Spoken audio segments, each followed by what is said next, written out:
I stood on the cracked front porch, the wood groaning under my sneakers as the sky split open above me. Rain blurred the crooked numbers of the address I once called home. The door opened just wide enough for a hand to slip through, my mother's hand, still wearing her wedding ring. No eye contact, no words, just a plain white envelope pressed into the storm. Then the door shut with a sharp final click. I stared at the envelope, rain soaking through the thin paper, before tearing it open with fingers that refused to stop, trembling. Inside, a crumpled 20, 2 10s, a 5, and a one-way bus ticket, out of state. No note, no explanation. Behind the door, I could hear the muffled clink of silverware, the soft hum of dinner conversation. Life went on, without me. I lifted my backpack, half empty, packed in a rush, and stepped off the porch. No one came after me. No porch light flicked on behind me. No voice called out into the rain. The bus stop was 3 miles down the wall. Road. I started walking. Each step away from that house felt heavier, like the rain had seeped into my bones. At 17, I carried nothing but a soaked backpack, a thin jacket, and a growing hole inside my chest where family used to live. Didn't cry. Not then. The cold had already frozen that part of me solid. Maybe that's what they wanted. Maybe they thought I'd just disappear, washed away by the rain and distance, small enough to forget. But as I walked into the storm, clutching that soggy ticket, a thought pressed itself into my mind. Quiet, but unshakable. One day, they'll wish they hadn't closed that door. And when that day came, it wouldn't be loud. It would be quiet, final, undeniable. Just like the sound of that door locking behind me. 3 weeks after the night I left, curiosity pulled me to an old public library where the computers were free to use. I hadn't spoken to anyone from home. I didn't expect anything. Maybe part of me just wanted proof that I'd imagined it all. The family photo popped up on my cousin's social media page, a birthday party for my father. Streamers, cake, faces full of smiles.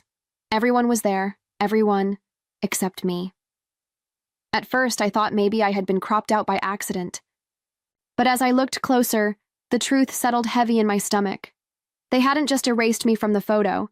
They had rearranged the group, pulled chairs together to close the gap where I would have been. No trace of me remained.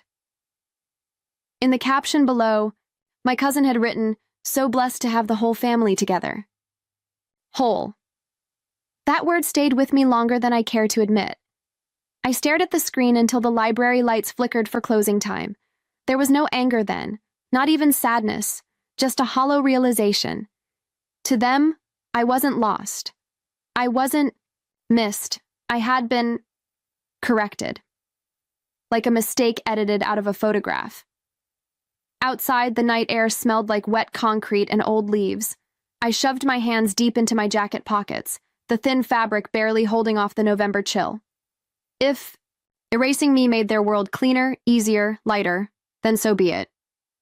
I didn't want to be part of anything that required forgetting who I was to stay intact. Somewhere, deep beneath the numbness, a different kind of fire began to flicker.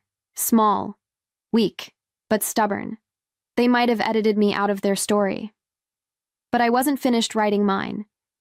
It was a Wednesday afternoon when the truth found me.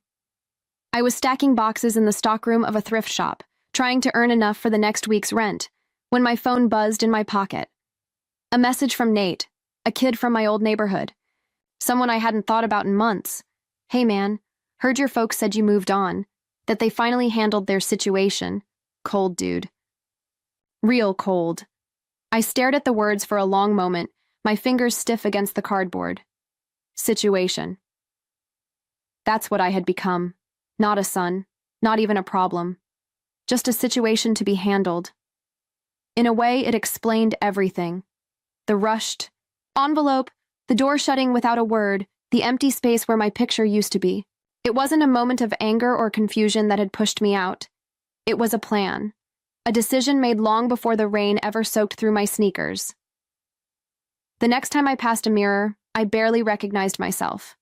Not because I looked older, thinner, harder, though all of that was true, but because there was no softness left in my face. I had grown up believing that family might bend, might bruise, but never break completely. That even if words were sharp or tempers hot, there was an invisible line that couldn't be crossed. I was wrong. There are lines. And sometimes people don't just cross them. They draw them in ink, and they leave you standing on the wrong side, wondering how you ever thought you belonged. That night, as I lay on a secondhand mattress in a room that smelled faintly of mildew and old paint, a single thought kept me awake.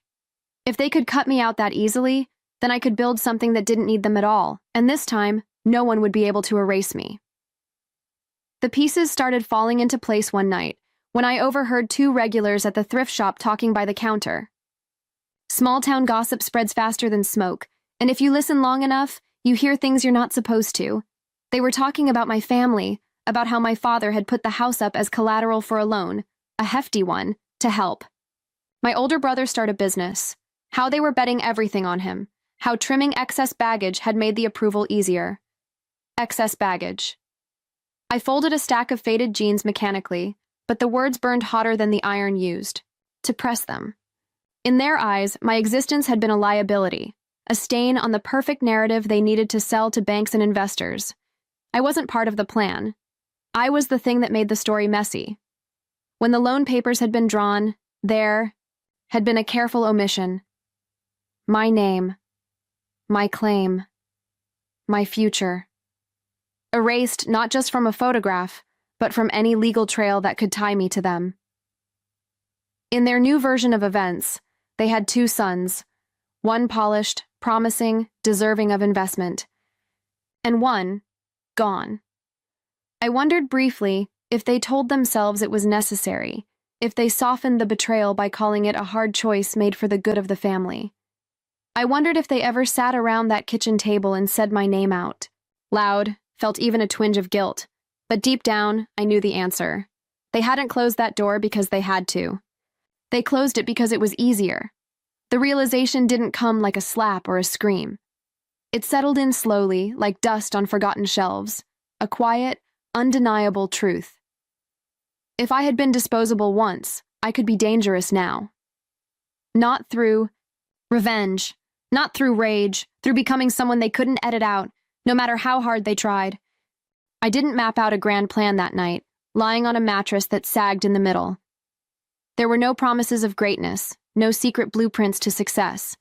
There was only a stubborn refusal to be the mistake they thought they'd erased. First job I found was hauling scrap metal at a junkyard outside of town. 12 hours a day, 6 days a week, for barely more than minimum wage. The work was brutal. My hands blistered and bled before the first weekend ended. My back ached so badly that sometimes I had to roll out of bed onto the floor just to stand upright. But every bruise, every cut felt earned. This pain belonged to me, not to them. At night, after my shift ended, I cleaned up as best I could, at a gas station bathroom, then parked my old hatchback behind a 24-hour diner and slept curled up in the back seat. Winter crept into the cracked windows and stiffened my joints, but the cold sharpened my focus. Every hour I survived was another. They hadn't taken from me. 2 months in, I used my meager savings to enroll in evening classes at the local community college. Business fundamentals, real estate basics. I sat in the back row, smelling faintly of metal and oil, absorbing everything I could. The other students had laptops and crisp notebooks. I had a battered spiral-bound pad and a pen stolen from the gas station counter. It didn't matter. I wasn't there to impress anyone. I was there to learn how the world worked. The real world, not the fairy tale my family sold themselves. The first property I ever bought wasn't much. A condemned duplex so riddled with mold and rot that the bank practically begged me to take it. I spent weekends and every spare evening tearing out drywall, scrubbing floors, teaching myself plumbing from YouTube videos. I lost 15 pounds that winter, swinging hammers in the freezing dark, but when I finally sold it, cleaned up, painted, breathing new life, I made enough to pay off my debts and stash a small emergency fund. It wasn't glamorous. I wasn't an overnight success. I didn't post smiling selfies or announce my triumphs online. Every dollar came with scraped knuckles, sleepless nights, and doubts that gnawed at me like rats in the walls. Sometimes alone in the stripped-down houses I gutted and rebuilt, I would hear echoes, a laugh that sounded like my brother's, a door slam like the one that closed on me. I learned not to flinch, not to look back. Each property led to the next. Each scar toughened my skin. I didn't dream of showing off or proving them wrong anymore. Somewhere along the way, the work became its own reward. The slow transformation of ruin into shelter, decay into value. It mirrored something quieter, something deeper happening inside me. I was not the boy they had cast out. I was becoming a man they could never claim. Built not by their approval, but by everything they tried to deny me.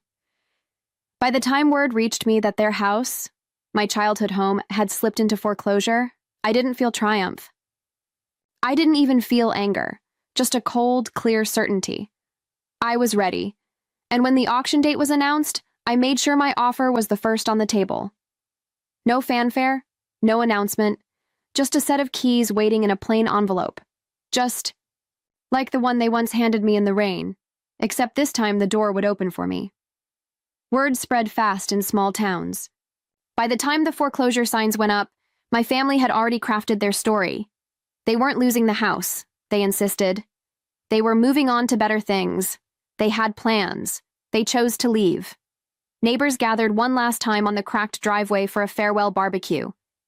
Balloons bobbed in the cold breeze.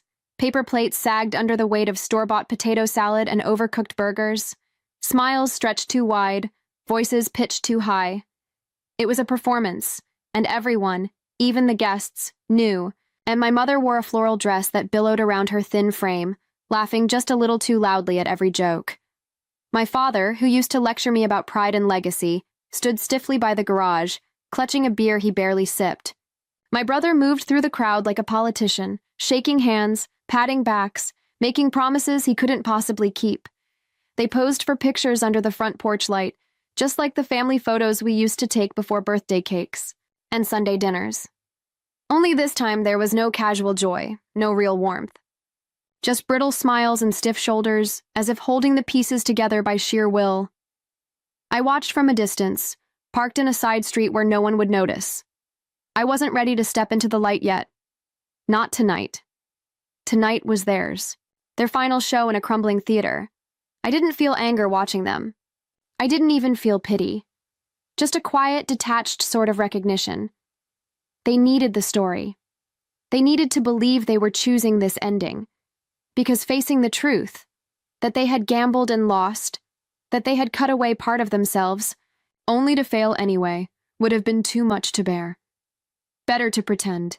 Better to celebrate an exit they didn't control. I let them have it. Their last illusion. Tomorrow would belong to me. The auction paperwork was finalized at 9 that morning. By noon, I had the keys. I didn't rush. I didn't announce.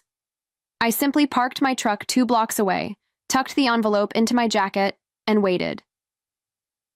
The farewell barbecue was winding down, but a few stubborn clusters of guests still lingered in the yard, laughing too loudly, pretending the November wind wasn't cutting through their thin jackets. My brother leaned against the porch railing, scrolling through his phone. My father smoked a cigarette near the mailbox, a habit he had sworn he'd quit years ago. My mother stood at the edge of the crowd, smiling faintly at nothing in particular, her hands wringing the hem of her sleeve. I stepped out of the truck, the gravel crunching under my boots. No one noticed at first. Why would they? I was just a figure moving through the background of their final act. It wasn't until I reached the bottom of the driveway that my father looked up. His cigarette froze halfway to his lips. My brother's. Phone slipped slightly in his hand. My mother's face paled, her smile faltering into something uncertain and thin. I didn't speak. I didn't wave. I simply walked up the front steps, the wood groaning under my weight, the same porch where they had once pressed an envelope into my hand and shut me out without a word. I reached into my jacket, pulled out the new set of keys, and fitted one into the front door lock. It turned with a soft, final click. The conversation behind me died mid-sentence. Plastic cups crinkled in frozen hands. The wind picked up, scattering paper napkins across the brown lawn. I pushed the door open slowly, the hinges squealing in protest. Then I stepped inside, my home now, and closed the door behind me without looking back. No speeches. No confrontations. Just the undeniable sound of belonging. A sound no one could argue with, no matter how many lies they had told themselves. Outside, I could almost hear them breathing, stunned and wordless, trapped in the story they had written, a story that no longer belonged to them. For the first time in years, I felt the floor solid beneath my feet. Not as a guest, not as a mistake, as the owner. Inside, the house smelled different. Stale air, old wood, the faint ghost of family dinners that had ended long before I was pushed out. I stood in the front hallway, letting the silence stretch. Through the window, I could see them slowly gathering, hesitant at first, then drawn by something they didn't yet understand, or maybe feared they already did. The front door swung open before I touched it. My brother stood there, his mouth slightly open like he was about to speak, but no words came. Behind him, my mother clutched her hands to her chest, her eyes wide, searching my face for something familiar. My father hung back near the porch. Steps, his expression flat, unreadable, the cigarette now smoldering uselessly between his fingers. I didn't invite them in. I didn't need to. Instead, I reached into my jacket pocket and pulled out a folded packet of papers. Clean, crisp, official. I held it out. My brother stepped forward first, hesitated, then took it from my hand. His fingers shook slightly as he unfolded the deed. His eyes scanned the top lines once, twice, before they widened. He looked at me then, really looked, like he was seeing a stranger he couldn't place. My mother moved closer, peering over his shoulder. A soft gasp escaped her, one hand flying to her mouth. She swayed slightly on her feet, as if the foundation beneath her had shifted without warning. My father didn't move, didn't speak, just ground the cigarette into the dirt with the heel of his boot, his gaze heavy and vacant. Nobody said the words out loud. They didn't have to. The deed bore only one name. Mine. No explanations. No apologies demanded or offered. Just the plain, cold fact of it. The house they thought they had, left behind on their terms, was no longer theirs to leave. It hadn't been for hours. I stood there a moment longer, letting the truth settle over them like a slow, inevitable tide. Letting them feel the weight of every choice they had made, every door they had closed. No shouting, no vindication. Only the undeniable reality they could neither deny nor erase. Then without a word, I turned away and disappeared deeper into the house. My house. Leaving them standing on the threshold of a life that no longer included them. The door clicked softly behind me, muting the sound of footsteps retreating across the porch. Through the front window, I caught a glimpse of them. My father lighting another cigarette with shaking hands, my brother stuffing the deed into his jacket as if hiding it could change what it said. My mother glancing back one last time before slipping into the crowd. They left the way they had lived, pretending control over what had already been lost. I didn't watch them drive away. I didn't need to. Instead, I moved through the rooms slowly, tracing the old outlines of a life I no longer missed. The dented banister where my brother used to slide down after school. The kitchen doorway where my height had been marked. Each line getting closer together before stopping altogether. The house was quiet now. Not empty, never empty, but stripped of the noise that once blurred love and loyalty into something twisted and conditional. I found a loose chair in the living room, dusted it off, and sat. The late afternoon sun pushed long beams of light across the hardwood floor, catching the dust motes in slow, lazy spirals. Outside, the last of the guests were leaving, murmuring goodbyes, glancing once at the house, and then looking quickly away. I sat there a long time, letting the silence settle, letting the moment breathe. Not once did I feel the urge to call out after them. Not once did I imagine them turning back. Some endings didn't need words. Some victories didn't need witnesses. They had handed me an ending years ago, folded neatly into a rain-soaked envelope. Now, I had written my own. And this house, flawed, scarred, stubborn, stood like a testament to something they had never understood, that you don't erase people by cutting them out. You only make room for them to become something stronger, something undeniable. When I finally stood, the sun had dropped low, flooding the house with a rich, golden quiet. I opened the back door to let the last of the light in, breathing deep the cold, clean air. No bitterness, no triumphal shout. Only the sure, solid knowledge that I was still here, and they were not.